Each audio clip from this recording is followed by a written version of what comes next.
¿Qué tal amigos de Página Abierta con la Historia? Señores, posiblemente usted, que no sea un historiador, que no sea una persona que haya hecho toda una carrera dedicada a la historia, pero que es un inquieto, que le gustan los temas históricos, consciente de que hay que dominarlos, de que hay que saberlos para poder comprender el presente y, por qué no, prevenir un poco el futuro.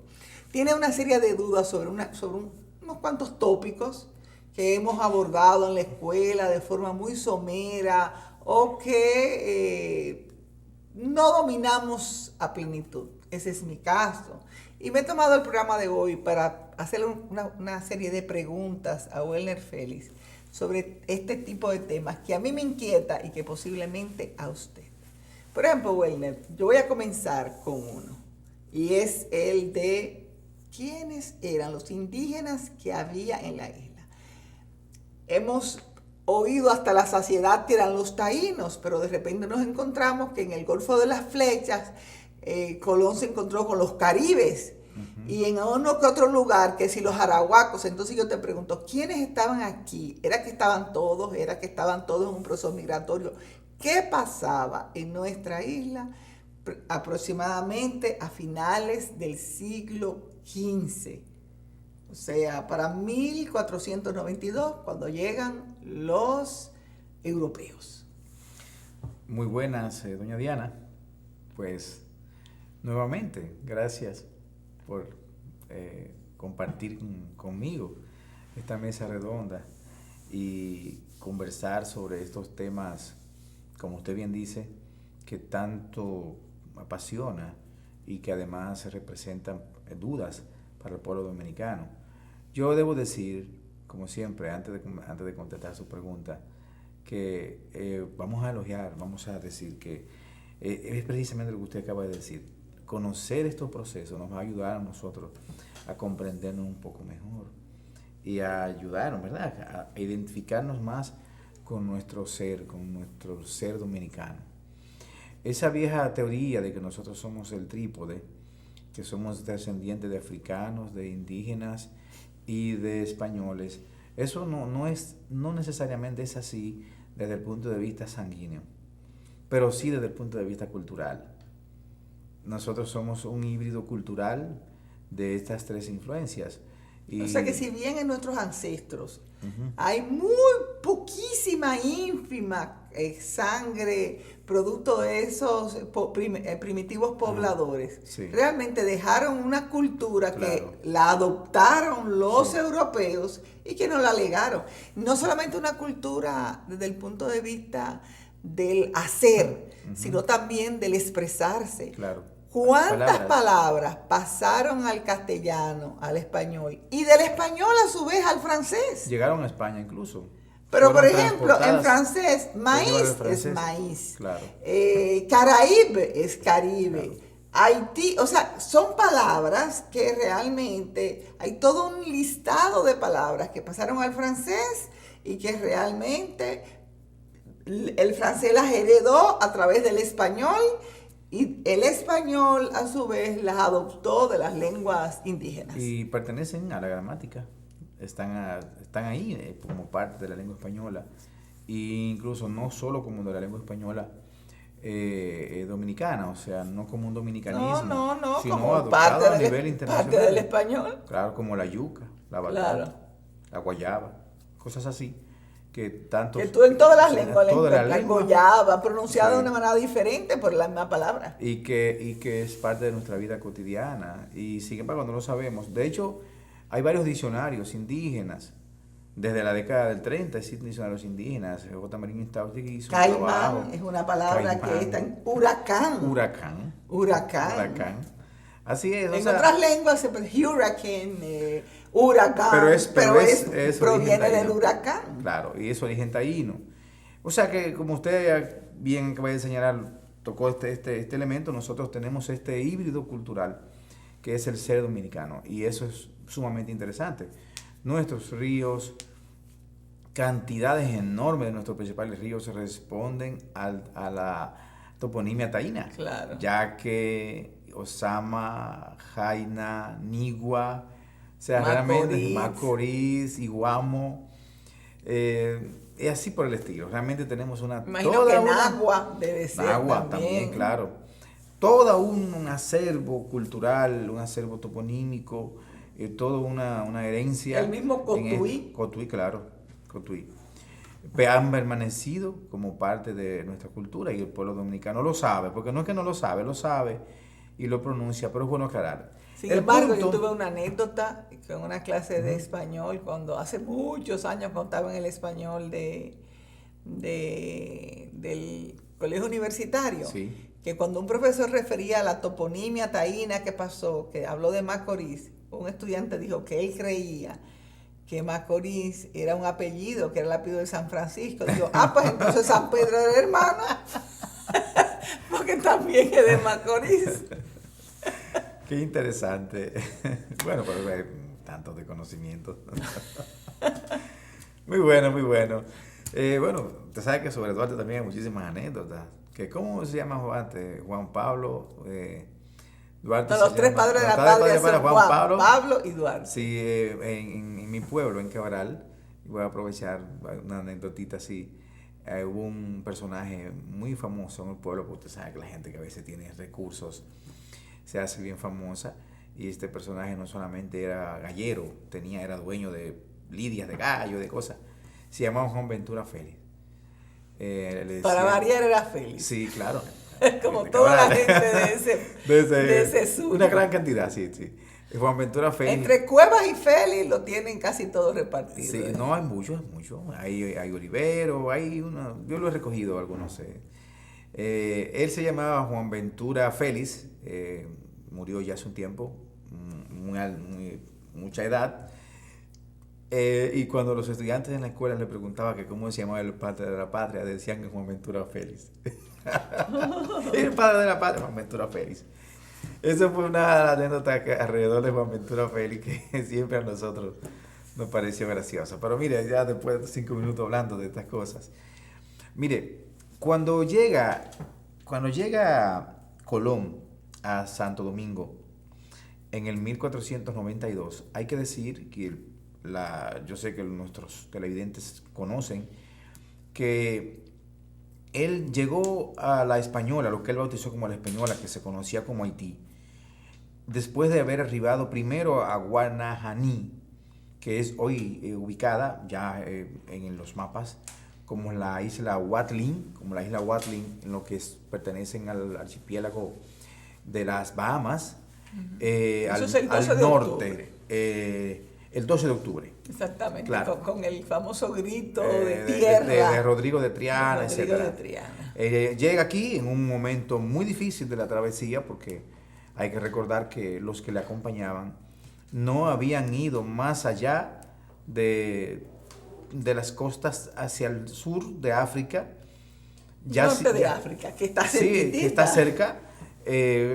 Las Islas Canarias, tal vez. No, Islas Canarias, sí, porque de hecho la travesía parte de las Islas Canarias hacia el sur oeste. No es en línea recta. Van bajando. Incluso allí tiene que proveerse de agua, una serie de cosas. Que fue lo mismo que hicieron los portugueses. Que incluso los portugueses llegaron en un momento en que estaban en el viaje, uno de estos viajes en 1486, no, si mal no recuerdo, creo que fue el Cano. Tal vez el nombre se me olvida. Sí, tal vez se me olvida. No, Juan Sebastián Elcano es posterior. Fue uno de ellos. Llegó al frente de la costa de Brasil y estaba más cerca de la costa de Brasil que de la costa de África. Eso fue cuando descubrió el Cabo de Buena Esperanza, para darle la vuelta a África. O sea, las corrientes marinas lo llevaron más cerca de Brasil. O sea, que estaba en el medio del océano. No, mucho más hacia el oeste. Entonces, vira de nuevo, y entonces ahí es donde cruza. Vuelve a las costas africanas. Y entonces llega hasta la punta de África. Pero eso fue, estamos hablando de varios meses de travesía. Esto es antes del descubrimiento. Pero que no no llegó a la costa Al no llegar, tampoco lo brasileña. registró que había llegado a tierra. Y de hecho, llegar a Brasil era... Posiblemente en parte de esos viajes que ellos encuentran con las islas Cabo Verde, Sí. que pasan posteriormente a ser ser colonias portuguesas. portuguesas y hoy hablan portugués. Llegar a Brasil no era tan difícil por las corrientes marinas. Por las corrientes marinas. O sea, podían lograrlo. Ahora, cuando tenían que tomar la ruta hacia el oeste, por el mar de los Sargazos, todo el Atlántico, lo que se conoce Sargazos hoy. que nosotros precisamente los vimos. Sí. O sea, si a nosotros nos produjo terror Ahora que en esa nuestra época. playa, imagínense lo que representó para los marineros, verse completamente rodeado de algas. De algas, terrible. De eso. algas de esa naturaleza. Entonces, llegar aquí, había toda una dinámica. Yo pienso que tú hablas de Bartolomé Díaz, la persona Es esta posible. Yo voy a dar el dato, lo que pasa es que como no lo tengo. Exacto, debemos decir, señores, que esto es en vivo. O el Nefer no sabía con qué pregunta yo venía. No, yo soy la que me digo. Por lo menos en este programa. En este programa, lógicamente, porque a veces nosotros coordinamos, pero en este programa yo dije, bueno, vamos a hacer una serie de tópicos Exacto. que la gente realmente les interesa. Pero mire, estamos en Santo Domingo, en la Española ya en diciembre de 1492. Y Colón llega precisamente al noroeste, cercano a la mole de San Nicolás, o sea, la punta noroeste de la isla de Santo Domingo, lo que es hoy el noroeste de Haití. El noroeste de Haití. O sea, va aproximadamente por donde está Cabo Haitiano. Sí, un poco más al oeste, pero en las mismas costas. Sí. Entonces Colón llega hasta esta zona y es aquí donde tiene los primeros contactos con los aborígenes. Y ahí es que se dice que del famoso contacto que tuvo con Guacanagaris. con Guacanagaris. Claro que sí. De hecho, en las cartas, hay un trabajito muy interesante que recoge todas las primeras cartas de América. Hay varias narrativas que explican estos primeros encuentros. La actitud de Guacanagarí, todo esto. Todo esto se produce sí. Antes del 24 de diciembre. Sí, antes del 24 de diciembre. Antes del 25, cuando se zozobra la nave. La nave. La Santa María. Santa María, claro. Que hay personas que preguntan si realmente zozobró o no. O él la hizo zozobrar. Porque yo recuerdo que Emilio Cordero Michel nos planteaba a nosotros en la clase de historia Sí. hasta qué punto no sería posible que siendo un navío más pesado, Colón no haya pensado que dar la noticia en un navío más lento lo iba a hacer llegar más tarde que los conductores, que los capitanes de los otros. De hecho, se produjo una especie de competencia, Pero, una serie, la una especie competencia se produjo después de que descubrieron la isla Watling. Sí, yo sé, pero lo que es hoy Watling. Pero se produjo una especie de competencia entre Colón y los capitanes de las demás barcos. Los hermanos Pinzón. Los hermanos Pinzón. Así es. Con el fin de quién era que iba a reportar a los reyes de España la noticia y en consecuencia llenarse de gloria. No, y no solamente eso, sino los descubrimientos. Entre ellos se generó ese conflicto al punto de que uno de ellos se adelanta y luego... Pero realmente luego no llega primero. No llega primero. No era porque no tenía la intención, sino porque los vientos marinos. Exacto, pero no lo condujeron. hay un punto aquí. No necesariamente... Pero escúchame, pero lo que sí era seguro, que no hubiese sido él que hubiese llegado primero, si retorna con la Santa María. Así es, pero no solamente eso, doña Diana, sino que la Santa María era la nao más grande, las otras eran embarcaciones pequeñas, de un máximo de creo que 40 hombres, no recuerdo bien, 50 hombres, que era muy pequeña.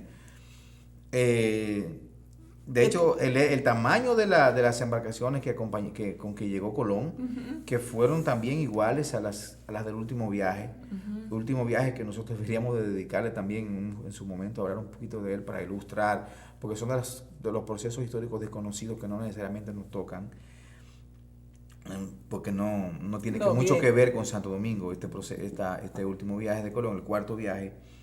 Entonces, otra de las razones que se arguyen, porque no hay documentaciones que prueben esto, pero hay consideraciones, es que se necesitaba dejar a ese personal aquí. Acuérdense que fueron 100 y tantos que se quedaron, y que si no se hundía esa nave, no había manera de que se quedaran. Lo que Exacto. pasa es que no cabían las otras dos. O sea que otra de las razones que pudo haberlo Ajá. llevado a querer... Claro, era obligarlos a quedarse. Era obligar, creo que eran 39 hombres los que se 39 hombres. Los sí. que se quedaron. Porque precisamente- habían ciento y tantos y no cabían todos y en las no dos cabían naves. todos, exacto. Entonces, esa era la segunda razón. Y no fue la primera vez que los españoles lo hicieron. Lo hizo Pizarro y también lo hizo Cortés. Hernán Cortés en México. Por eso es famoso quemar las Claro, naves. sí. Pero Quemar no, las no naves fue que porque quemó las quemando naves. Era porque se iban. Exacto. Y usted ha hecho una anécdota aquí, contó una anécdota hace unos días, que fue usted sí, que también ocurrió eso con unos que se fueron en Sudamérica, que se fueron a Filipinas y hubo que irlo a buscar. Exacto. Eso era muy común que los marinos se quedaran o no se quisieran quedar, o sea, era algo Exacto. muy común. O sea que si no se querían quedar, había que buscar la manera De que se quedaran. de obligarlos. Bueno, sí, y triste destino tuvieron esos 39 hombres, precisamente. Bueno, no sé si triste, porque fue unas consecuencias. O Podemos merecido. mencionarlo. Bueno, señores, vamos a seguir hablando con Welner Feli de estos temas históricos. Realmente que a usted le inquieta. En esta oportunidad mi pregunta era, ¿eran taínos, arahuacos? Que no se ha contestado todavía. Caribeños. ¿Quiénes eran los habitantes de la isla de hoy llamada Santo Domingo cuando llegaron los españoles en el año 1492?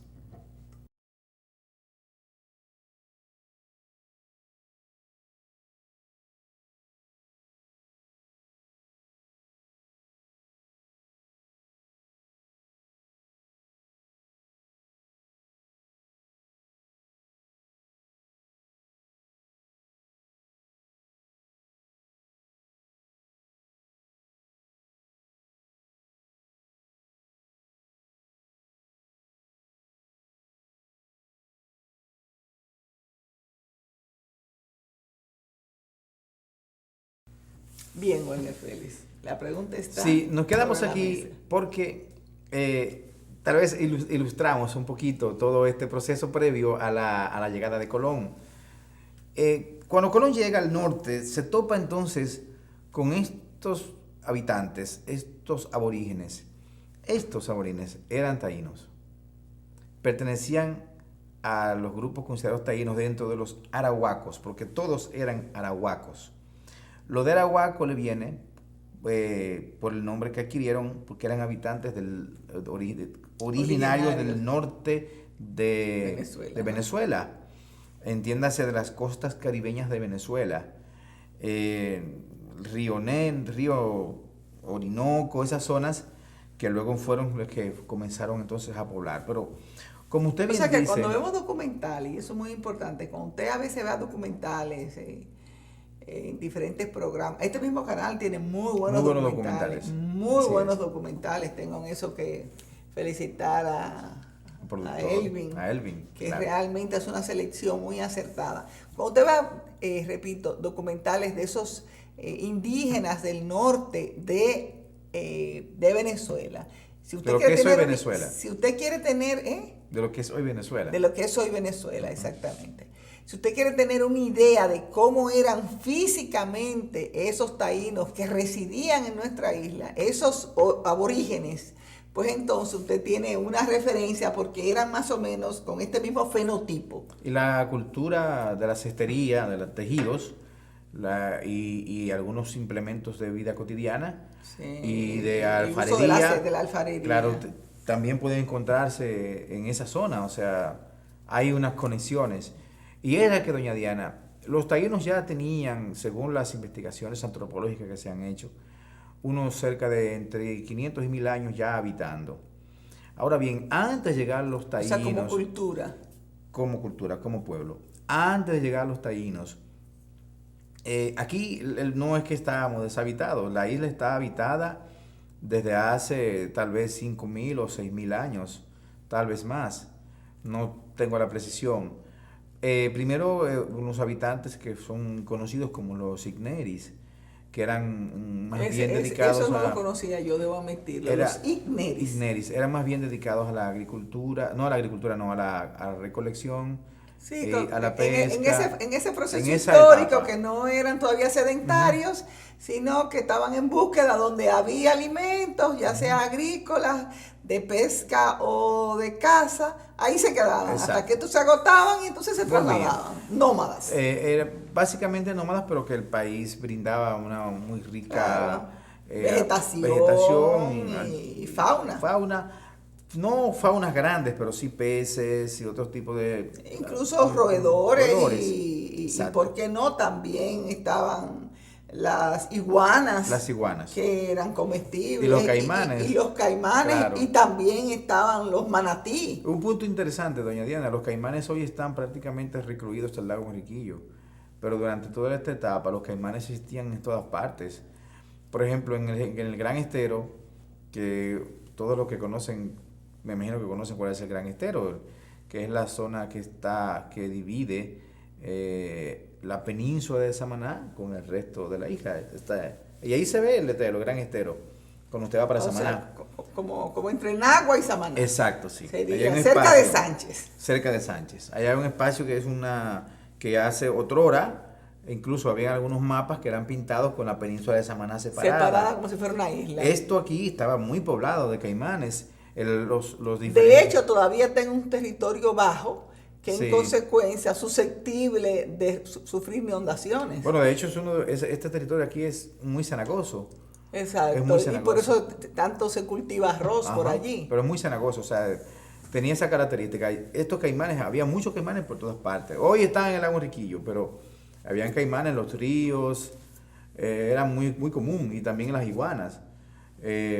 Y otros tipos de animales más pequeños, la jutía, el manatí, los ríos estaban poblados de peces. Imaginémonos una isla con menos consumo, aunque también con menos cantidad de alimentos, porque no habían cerdos, ni reses, ni nada de eso. Pero digo, ni gallinas, ni pollo, no, ni ni nada, ave, nada de eso. Todo eso lo trajeron los aves sí, europeos. pero más pequeñas, avecitas pequeñitas, como la cigua y la cotorra y otras más. Entonces, hay una serie de estos taínos comienzan a poblar, y como bien usted señala, se van produciendo choques y se van produciendo aislamientos. De hecho, hay una teoría que plantea que, por lo menos en Santo Domingo, en este momento todavía existía una comunidad de este tipo que estaba situada al suroeste de Haití, lo que es el Cabo Tiburón, a la punta suroeste del Cabo Tiburón. Ahí todavía vivía una población más o menos muy limitada de estos habitantes. Pero en Cuba todavía que todavía no lo habían podido desplazar. Estaban desplazados, pero recluidos en esa zona. Pero quiero decir, pero no habían desplazado por completo, no habían salido de la isla. Y en Cuba todavía habían comunidades de este tipo. Sí, en Cuba hay más arahuacos que taínos. En Cuba, precisamente. Sí, por eso, ahora bien, en los años que siguieron a estos procesos, los taínos fueron recluyéndose a zonas específicas. Y los taínos entonces se ubicaron en el centro oeste de la isla. Entiéndase, desde lo que es hoy Jaina, Asua, Jaina no, Baní, Asua, y estas zonas se fueron San Juan. O sea, que es el sur, pero más bien el centro. Sí, es San Juan, Santiago, Puerto Plata, zonas centrales. Sí, pero zonas centrales hacia el oeste. O sea que en fin, que estaban de este lado y del lado norte y del lado sur de la cordillera central. Porque ya en este proceso ellos estaban siendo empujados, porque habían aparecido dos comunidades nuevas, que eran los macorices y los caribes. Más bélicos, más guerreros. Más bélicos. Naturalmente, estas comunidades no vivían aisladas, sino que se estaban produciendo una serie de procesos. Lo cual, Werner, excúsame que te interrumpa, me gusta porque contribuye a demitificar la idea de que aquí se vivía un romance de paz No. y un En lo absoluto. ambiente maravilloso, y que de repente vinieron los europeos y lo destruyeron todo y trajeron un nuevo modelo, es verdad, de imposición, de todo lo que usted quiera, pero aquí había una lucha interna de grupos étnicos por dominar y por tener el predominio de la isla. Sí, claro, en este momento, pero sin embargo, debo decirle que en este momento se había ya concretado una especie de habitación colectiva, Exacto, de simbiosis. Simbiosis, sí, ya se vivía en cierto nivel de paz entre los que vivían en el territorio. Pero los taínos, que ocupaban la mayoría del país, no, hay que aclararlo, no ocupaban todo el territorio. O sea, que los 5 cacicazgos no eran taínos. Ocupados todos por taínos. No, por ejemplo, el cacicazgo del norte, que estaba dirigido por Magua, no necesariamente era taíno.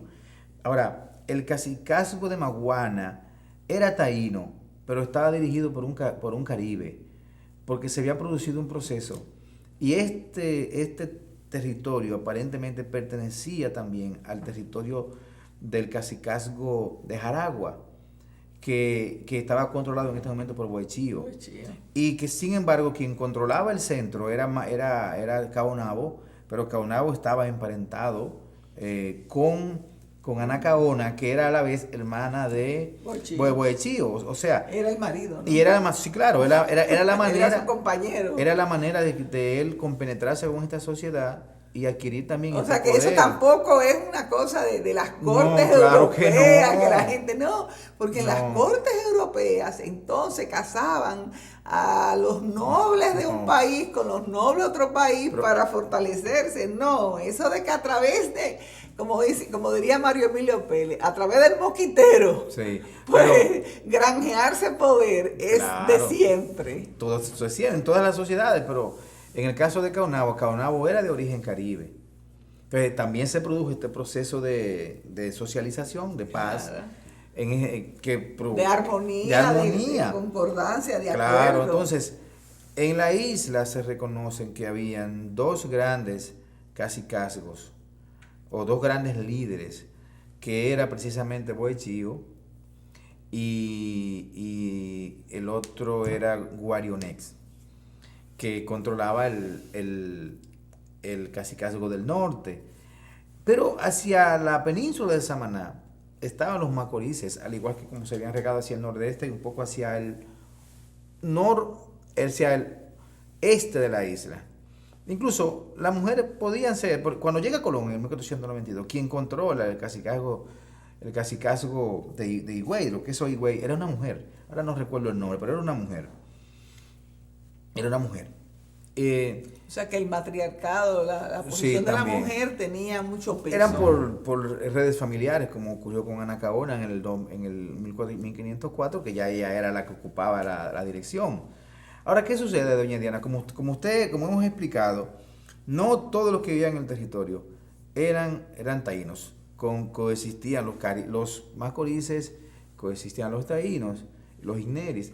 Pero ¿qué pasa? Ahora, que se había tenían producido los taínos, y escúchame que te interrumpan, una cultura superior que los hacía que los demás pues les emularan, les imitaran y trataran de asimilarse, porque en la medida en que unos tienen una cultura de cestería, de organización política superior, los otros de una manera u otra, si bien no se dejan quizás completamente subyugar, pero sí tratan de imitar. Mire, yo no quisiera entrar en contradicciones con estos elementos que usted acaba de mencionar. No puede entrar, pero son sus... No, pero en cuanto a las palabras, la primera pregunta que subyace o que resulta de su inquietud es si realmente existe una cultura superior. No, yo sé que eso no existe, porque las culturas no son superiores. Exacto, ahí esa es la primera. Decir, me expresé mal. Incluso mi profesor de sociología del colegio universitario, Dagoberto Tejeda, me hubiese matado si me oye esa pregunta. No existe una cultura superior. No. Pero yo creo que si tecnológicamente tenía mayor dominio de la materia y en consecuencia eran factibles de ser seguidos con el fin de aprovechar este conocimiento. Precisamente, mire, Ahí se da una serie de elementos interesantes. En primer lugar, nosotros no debemos de dejarnos o sea, no debemos olvidar que nuestra isla, aunque sea pequeña, tiene microclimas. Y el clima en todas las sociedades moldea los movimientos culturales, la cultura, la tecnología, el abrigo, la casa, todo. Es diferente. Entonces, los mismos elementos que pues diferencian todas las comunidades según el espacio territorial donde vive, ocurría con los taínos. Los mismos taínos, aún los que yo les he explicado, tenían características de vivienda de cotidianas diferentes. Por ejemplo, ellos sembraban de una manera diferente. Hay que recordar que los taínos tenían como característica las siembras en montones para sembrar la yuca. Ahora, las siembras en montones no era lo común en toda la isla, sino que era muy común, era más común en las zonas que había menos agua, porque este tipo de producción agrícola estaba destinada a preservar la humedad. Entonces, ¿quiénes eran los que más practicaban las siembras en montones? Tienes que explicar a la gente lo que son los montones. Voy a explicar. Si los montones eran, si los que siembran yuca saben que para poder sembrar yuca tienen que elevar tierras, caró o ranes, y ahí siembran la yuca. O sea, el mismo fenómeno, pero en un... Si el plano es poner como montículos de tierra, exacto, de manera que la planta esté más alta. Pero en este caso, un montículo era cercano a una habitación actual, o sea, el tamaño de una habitación de 9 metros cuadrados, o 6 o 7 metros cuadrados. Y todo entonces rodeado de yuca. O sea, el montículo estaba altito y entonces todo al lado, como un poco más bajo. De manera que cuando lloviese, me imagino, se quedaba la humedad. Había como una especie de canalización. Y no solamente eso, que ciertamente se practicó el riego. En estas regiones se practicó el riego y el uso de acequias, o sea, de acumulación de agua, el uso de canales. Lo que sería cisterna hoy. Pero abierta. A su mano. Claro, entonces ellos tenían esa práctica. Lo que no necesitaban en el norte porque la producción era mucho mayor, porque había mucho más agua, los ríos eran más, llovía muchísimo más. La era más alta. Había una diferencia que esto lo daba el espacio cultural. También hay que decir, doña Diana, que los espacios culturales y la socialización que da la agricultura, aunque no se crea, también permite ciertos niveles de desarrollo. Claro, porque ahí viene la participación de la mujer. De la mujer, lo colectivo. Señores, tú vas a seguir hablando de ese tema precisamente en el próximo segmento. Yo creo que yo tenía muchas inquietudes, señores, pero de cada inquietud salen tantas aristas que a veces solamente podemos abordar una sola. Pues esas inquietudes tú me las seguirás, dándome respuesta en el próximo segmento. Recuerden que estamos en Página Abierta con la Historia. Y yo, Diana Contreras, converso con Welner Félix.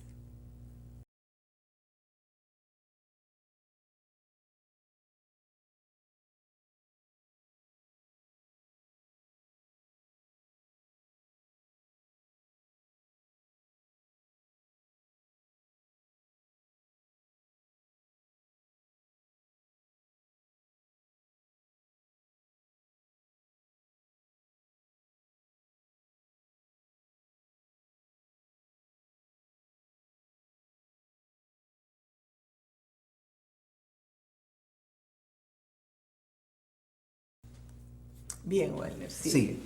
Entonces, por ejemplo, en el sur se practicaba mucho la siembra del algodón.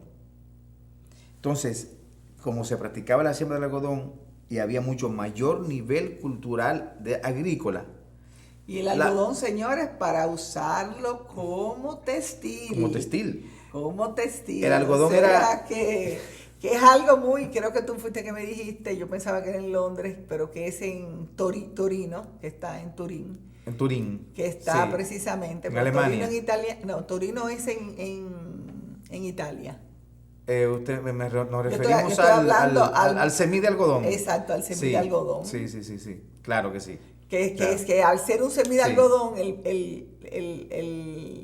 esto es lo que es la prueba fehaciente de que los taínos pues manejaban, pues le sacaban provecho industrial o por lo menos al algodón. Y este semí fue encontrado en una cueva cercana a Pedernales. O sea, en una cueva en la región suroeste. Y de hecho, o sea que cuando los italianos les reclaman a los franceses que ellos tienen a la Mona Lisa o la Gioconda, nosotros podemos reclamar a los italianos que ellos tienen una de las mayores riquezas culturales. El único que se conserva. El único que se conserva. O sea que que ese reclamo, yo porque como soy un poco amiga de la cultura italiana, he tenido que vivir como permanentemente hay este reclamo de los italianos de que ellos pues se han robado, ¿no? la Gioconda. Así es. Pero mire, entonces este elemento, la producción de algodón, este clima, la propia dinámica de la vida cotidiana de los taínos del sur, permitió que también ellos generaran diferencias en la producción de algodón, en la producción agrícola, al punto de que cuando Colón le dice que tiene que pagar tributo, los del norte le obligaron a pagar con oro, los del sur le dijeron no tenemos oro, nosotros pagamos con algodón, no tenemos ningún problema. Y ellos se comprometieron a sembrarle enormes cantidades de tierras de yuca y otras cosas más. O sea que hay una serie de elementos aquí que vienen a generar diferencia. Dice Las Casas que los habitantes del cacicazgo de Jaragua eran completamente diferentes a los demás en el vocablo, en su forma de ser, eran menos belicosos, eran menos... O sea que también tenían diferencias lingüísticas, y tenían otras características. Pero naturalmente, todo esto se produjo por esta simbiosis cultural que se dio con la llegada de los macorices y de los caribes. Los caribes que ya entran por el este, porque, bueno decirlo, todo este proceso de colonización taína o indígena, ocupación indígena, venía de isla en isla. Entonces llegaban a la isla de Puerto Rico y de ahí empujaban a Santo Domingo, de ahí empujaban hacia Cuba. O sea que era un proceso migratorio. De empuje que comienza en Venezuela, pero que va cubriendo las islas, las Antillas Menores. Exacto. Y llega a las mayores, a Puerto Rico, incluso a Jamaica. Y a la llegada de Colón, quienes habitaban una gran parte de la isla de Puerto Rico eran los caribes, los cuales hacían incursiones hacia la parte del este. Entonces los macorices y los habitantes del este tenían que estar constantemente definiéndose. Por eso, por ejemplo, los del sur conocían menos, trabajaban menos el uso de las flechas, a diferencia de los del este y los del nordeste, entiéndase la península de Samaná, que sí tenía la flecha. A Colón, a las naves. Porque era una constante, era un constante problema con los caribes. Ya los caribes habían conquistado todas esas Antillas Menores. Y, por ejemplo... De hecho, si tú vas por lo menos yo que en las islas... Martinica, Guadalupe, cuando te hablan de esos indígenas, te hablan de los caribes. De los caribes, sí. De los caribes, no te hablan ni de taíno, ni de arahuaco, ni nada. Y hay que decir, bueno, el canibalismo como canibalismo, o sea, nosotros hoy lo definimos como canibalismo, pero para el Caribe no era canibalismo. Comerse a otro ser humano era parte de su ritual, parte de su vida cotidiana. Entonces nosotros hoy lo podemos calificar como canibalismo. Pero realmente para el Caribe, ellos simplemente agarraban un taíno, joven, niño, le cortaban sus partes íntimas, lo engordaban y luego lo convertían en su alimento. En fin, como hacemos con los cerdos. Exacto. Lo engordaban. Lo tapamos, como dicen vulgarmente, y entonces luego pues es consumido. Consumido. Entonces, ¿y hay pruebas fehacientes de que los caribes realmente consumían? Porque hay toda una... Pruebas antropológicas no necesariamente... Si hay pruebas documentales, me refiero en los relatos de los viajeros, las cartas, sí, ahí aparece, pero también se han hecho excavaciones arqueológicas que sí hay huesos humanos y todo esto, que no hay dudas de que ciertamente consumían. Porque, por ejemplo, a escritores tan connotados como Shakespeare, pues se le indilga el tener una actitud un poco racista, porque tú sabes que en su obra La Tempestad, él crea un personaje que es Calibán. Y entonces Calibán es una manera de decir caníbal. Sí. O sea, caníbal que personas, que come personas. Sí. Y es una persona que tiene, bueno, una connotación y un fenotipo un poco como los indígenas, ¿no? Entre indígena y africano. Entonces siempre había oído como que era un poco de racismo de parte de Shakespeare, pues el insinuar el consumo humano por parte de estos indígenas, pero tú estás diciendo que no, que existen, o sea, hay ellos no pruebas consumían antropológicas, pero sí hay documentales no, por parte de las los cartas. No, pero no es indudable que ellos comían carne humana. Lo que le digo es que nosotros calificarlos ahora desde el punto de vista caníbal y enrostrarle que comían carne humana. Es un problema cultural. Exacto, exactamente. Exacto. De Entonces, hecho, mire, pero yo te voy a decir una cosa, la esclavitud, aun cuando no se coma al ser humano, es considerarlo un animal, considerarlo alguien carente o sea, tratarlo como alguien que no tiene sentimientos, que no... Es considerarlo un animal, no hay otra palabra. Entonces, el Caribe ya había un proceso. Roberto Casá utiliza la palabra un proceso de tainización, o sea, una adopción de la cultura taína. Eso es lo que te decía. Yo respeto mucho este concepto interesante, que es un concepto creado, naturalmente, pero es un concepto de supremacía de una cultura sobre otra. Cuando yo de cierta imposición, sí, y de adopción hasta cierto exacto, punto. Yo no sé si es preferible buscar otro término en el que nosotros no pero yo le voy a decir una cosa, eso no esto. Es algo similar incluso a lo que la historia relata que pasó con los romanos, como los romanos al ocupar a Grecia se adoptaron y llevaron incluso dioses, cultura, todo, y lo que hicieron fue que le pusieron otro nombre. Por ejemplo, yo me llamo Diana, y en vez de Diana, que es un nombre romano, pues entonces los griegos tenían Artemis. No, pero yo no estoy haciendo una crítica, sino no cuestiono el hecho de la adopción de la cultura, sino de la adopción del término. O sea, de usted decir proceso de tainización, cuando no necesariamente eso es tratar de visualizar una cultura con superioridad sobre otra. Podríamos considerar que sí, que habían diferencias culturales que eran básicas y que una estaba más avanzada, más adelantada, pero bueno, es un criterio que podríamos luego ya discutirlo con más detenimiento. Pero lo que hemos visto hasta ahora es que en la que se llamó la Española, los habitantes no eran homogéneos, eran arahuacos, pero habían varias culturas arahuacas, varias culturas, varios estadios de la misma cultura, producto de diferentes etapas de flujo migratorio. Y que la llegada de Colón estaba en presencia de una nueva oleada, que era la oleada Caribe. Que si usted se pone a conjeturar, lo cual no es el papel del historiador. No un papel de historiador, pero no haber llegado los europeos varios años más tarde. Caribes. Entonces, en vez de reivindicar el nombre de taíno, estuviéramos reivindicando el nombre de Caribes. Exacto, pero aquí... Como pasa en las Antillas menores exacto, donde sí había el proceso migratorio completado. Exacto. Entonces, este proceso interesante de esta época, pues yo voy a recalcar el elemento cultural y el elemento climático, porque fueron claves también, porque entre los mismos taínos, como yo expliqué, se dieron estos niveles de diferencia.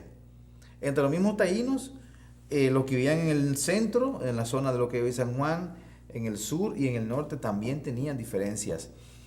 Y se había desarrollado entre ellos un espacio comercial caracterizado por el trueque, en el que desde el sur, por ejemplo, era muy común comercializar el algodón, comercializar alimentación, y desde el norte se comercializaba otro tipo de alimentos, oro y frutas que no habían en el sur. Con el algodón los indígenas fabricaban la hamaca, que es muy conocida. Tengo entendido que la hamaca era también entretejida con el uso del jenequén, o sea, lo que es la cabuya, y para hacerlo un poquito más fuerte, más resistente. Pero también hacían esterillas, o sea, lugares para dormir en el piso, porque no todos los taínos dormían en hamacas. Hay que recordar, eso tampoco lo sabía. hay que recordar que los taínos... A mí no me hubiese gustado dormir en hamaca. Bueno. Yo, de verdad, de haber sido, si ahora mismo me ponen a elegir entre dormirme en una hamaca o una esterilla, seguro que elijo una esterilla. Lo que pasa es que en la época una hamaca era un privilegio. De hecho, durante toda la etapa colonial, el que no tenía una hamaca era un verdadero problema. Y dentro de la misma casa, la gente Bueno, dormía en también hamaca. imagino que la hamaca tenía la ventaja de protegerte quizás de insectos, Claro. porque imagino que cucarachas habría, no sabemos. Creo, no sé, no tengo la Pero seguridad. como la pero es cucaracha posible. está sobreviviente de todo. Pero mire, también construían camisas. No camisas con botones, como ahora, pero sí como camisones, o sea, lugares para protegerse Del frío. del frío, el clima, la lluvia, etcétera. Construían sogas, y se ve en el semí de algodón, como ellos utilizaban Claro. también esto para hacer sus rituales. Las enaguas, entiéndase, le utilizaban para taparse a las mujeres y los hombres, eran hechas también O sea, de algodón. el pequeño delantalito que Exacto. vemos en algunas imágenes que cubren los genitales. Los genitales, básicamente se fueron de los genitales. las mujeres, Así es. sobre todo. Y de los hombres también. Entonces eran Y hechas tengo también. entendido, es una de las cosas que he leído, que también era básicamente como una manera de demostrar, yo tengo dueño, o sea, yo tengo Sí, mi más o pareja, menos, yo sí. tengo, o sea, que eran las mujeres que ya habían, Ya eran casadas. ya tenían su compañero, las que pues portaban esta prenda para decir, esto está vedado para ti. Hay un instrumento que ellos fabricaban, doña Diana, con el algodón, que es muy interesante, que es ese instrumento para la extracción del líquido de la yuca, o sea, para exprimir la yuca. Hay que recordar que este líquido era venenoso. Y los taínos, los caribes, se inventaron un veneno que cuando pullaban a uno cuando lo pullaban en la flecha, cuando le llegaba, moría. El antídoto para este veneno caribe se vino a inventar en el 1540. O sea, encontraron un antídoto para el veneno de la yuca. No de la yuca, sino del veneno caribe, pero que la yuca también producía un veneno que se lo consumía, moría. Entonces había que exprimir muy bien la yuca y la exprimía precisamente con un paño que se hacía a partir del algodón. Como podemos ver, ya tenemos que finalizar, pero como podemos ver, con la llegada de Colón no era todo homogéneo. Ni Había diferentes homogéneo, culturas. ni un remanso de paz. No. Era una cultura en ebullición, con intereses diferentes, Exacto. con grupos étnicos diferentes, los cuales pues trataban de convivir, pero trataban, como es natural en la condición humana, de imponerse. Exacto. Así Bueno, es. señores, este es Wellner Félix, esto es Página Abierta con la Historia y será hasta una próxima entrega.